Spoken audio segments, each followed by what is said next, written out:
Imagine this. You are summoned to another world along with your classmates. Then you are sent to death by the goddess that summoned you. All this is because you're the weakest. On top of that, all of your classmates can't wait to get rid of you. In the end, everyone betrays you. This is the story of low-key Mimori Touka becoming the strongest to get his revenge. At the beginning of the story, we see a flashback of Mimori being physically assaulted by his father. During a school trip, we see Yamada, a notorious bully, back at it again. This time, his victim is Ayaka, the class president. Mimori tries to stand up for Ayaka. Despite initial hesitation, Mimori finally requests Yamada to stop bullying Ayaka. But Mimori ends up being cornered. Surprisingly, Kirihara stops Yamada. By the way, Kirihara is Yamada's best friend.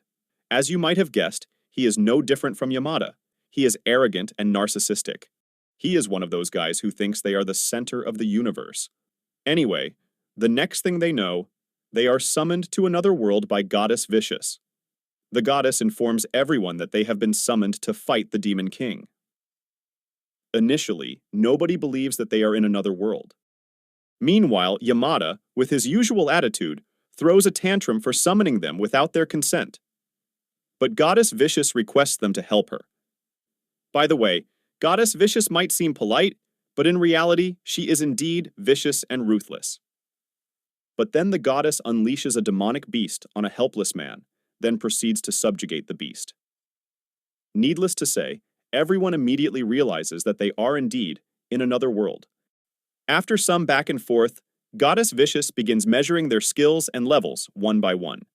Most of them get pretty good results. Yamada is an A-ranked hero, whereas Kirihara is apparently the strongest among them. Ayaka is also an S-ranked hero. Finally, Mimori places his hand on the crystal. The crystal glows purple. As Mimori asks the goddess about his rank, the goddess ignores him. In other words, he is the weakest. Meanwhile, Mimori implies that even in another world, he is treated like a background character.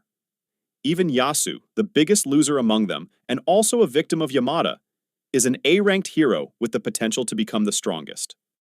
Needless to say, he becomes very arrogant and twisted after being recognized as an A-ranked. After a while, the goddess declares that they will perform an important ritual. She then calls Mimori and tells him that he is an E-rank.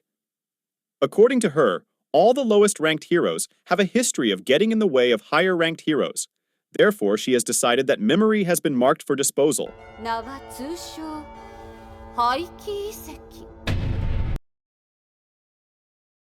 She also tells Mimori that she won't eliminate him on the spot, as it might be shocking to his classmates. Thus, the goddess decides to send Mimori to a dungeon where death awaits. If he is able to come back alive, he will be given freedom. Just to avoid being disposed of, Mimori tells her that he has a skill called abnormal state endowment. In response, the goddess tells him that abnormal state skills have no value and the success rate is too low. She also tells Mimori that leveling up will not help him either. As Mimori tries to complain, Kirihara tells him to shut up and get it over with already. Others also join in. Yasu also betrays Mimori. Thus, the goddess begins the ritual. Meanwhile, Ayaka tries to speak up against the goddess, but the goddess knocks her out. With no other choice, Mimori tries to fight back. Needless to say, his attacks prove to be futile. Meanwhile, Kirihara fires one of his spells just to show off. Kirihara and others begin to mock Mimori. He also tells Mimori to stop wasting his important time. Fueled by rage and helplessness, Mimori curses the goddess.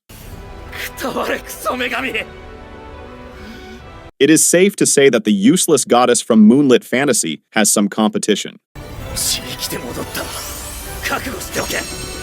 As soon as Mimori gets teleported to the dungeon, he encounters a monster. Initially, Mimori tries to escape, but soon he finds himself cornered by the monster.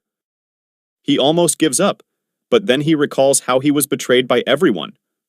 Fueled by rage, Mimori manages to paralyze the Minotaur. After a while, he encounters another monster, but this time he manages to defeat it using his poison skill. Then, the Minotaur again confronts Mimori. Meanwhile, Mimori has no magical points left. But he refuses to go down without a fight.